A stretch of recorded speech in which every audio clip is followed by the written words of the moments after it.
नमस्कार दोस्तों, मेरे चैनल भक्ति भाव टीवी में आपका स्वागत है।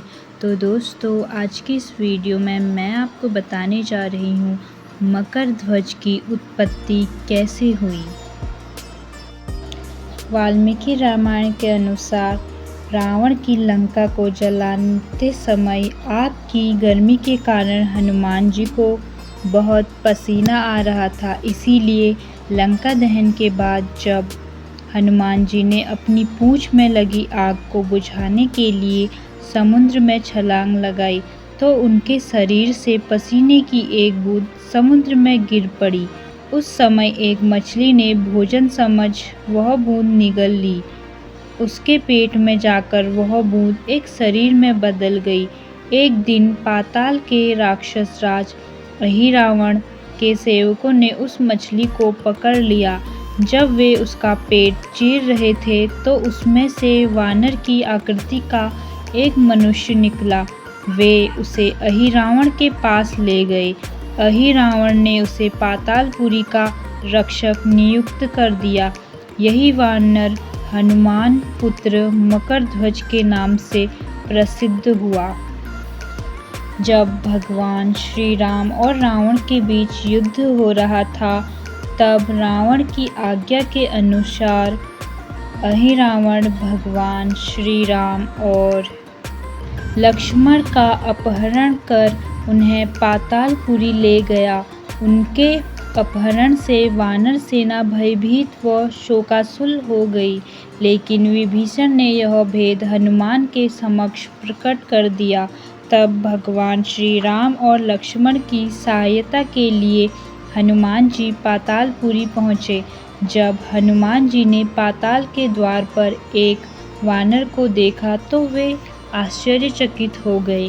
उन्होंने मकरध्वज से उसका परिचय पूछा।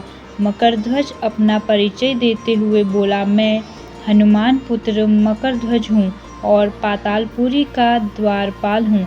मकरध्वज की बात सुनकर हनुमान जी क्रोधित होकर बोले, यह तुम क्या कह रहे हो? मैं बाल ब्रह्मचारी हूँ, फिर भला तुम मेरे पुत्र कैसे हो सकते हो? हनुमान जी का परिचय पाते ही मकरध्वज उनके चरणों में गिर गया और उन्हें प्रणाम कर अपनी उत्पत्ति की कथा सुनाई। हनुमान जी ने भी मान लिया कि वह उनका ही पुत्र है।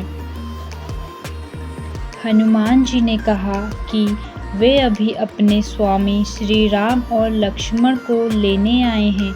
जैसे ही हनुमान जी द्वार की ओर आगे बढ़े वैसे ही मकरध्वज उनका रास्ता रोकते हुए बोला, पिताश्री, यह सत्य है कि मैं आपका पुत्र हूँ, लेकिन अभी मैं अपने स्वामी की सेवा में हूँ, इसीलिए आप अंदर नहीं जा सकते। हनुमान जी ने मकरध्वज को अनेक प्रकार से समझाने का प्रयास किया, किंतु वह द्वार से नहीं हटा। तब दोनों में भयंकर युद्ध शुरू हो गया। देखते ही देखते हनुमान जी ने मकरध्वज को अपनी पूंछ में बांधकर द्वार के अंदर प्रवेश कर गए। हनुमान जी सीधे देवी मंदिर में पहुँचे, जहाँ अहिरावण भगवान श्री राम और लक्ष्मण की बलि देने वाला था। हनुमान जी को देखकर चामुंडा देवी पाताल लोक से प्रस्थान कर गई। तब हनुमान जी देवी रूप धारण करके वहां स्थापित हो गए। कुछ देर के बाद अहिरावण वहां आया और पूजा अर्चना करके जैसे ही उसने भगवान श्री राम और लक्ष्मण की बलि देने के लिए तलवार उठाई, वैसे ही भयंकर गर्जन करते हुए हनुमान जी प्रकट हो गए और उसी तलवार से अहिरावण का वध कर दिया। हनुमान जी ने भगवान श्री राम और लक्ष्मण को बंधन मुक्त किया। तब भगवान श्री राम ने पूछा, हनुमान, तुम्हारी पूंछ में यह कौन बंधा हुआ है? बिल्कुल तुम्हारे समान ही लग रहा है, इसे खोल दो। हनुमान जी ने मकरध्वज का परिचय देकर उसे बंधन मुक्त कर दिया। मकरध्वज ने भगवान श्री राम के समक्ष सिर झुका लिया। तब भगवान श्री राम ने मकरध्वज का राज्याभिषेक कर उसे पाताल लोक का राजा घोषित कर दिया और कहा कि भविष्य में वह अपने पिता के समान दूसरों की सेवा करे। यह सुनकर मकरध्वज ने उन तीनों को प्रणाम किया। तीनों ने मकरध्वज को आशीर्वाद दिया और वहाँ से चले गए।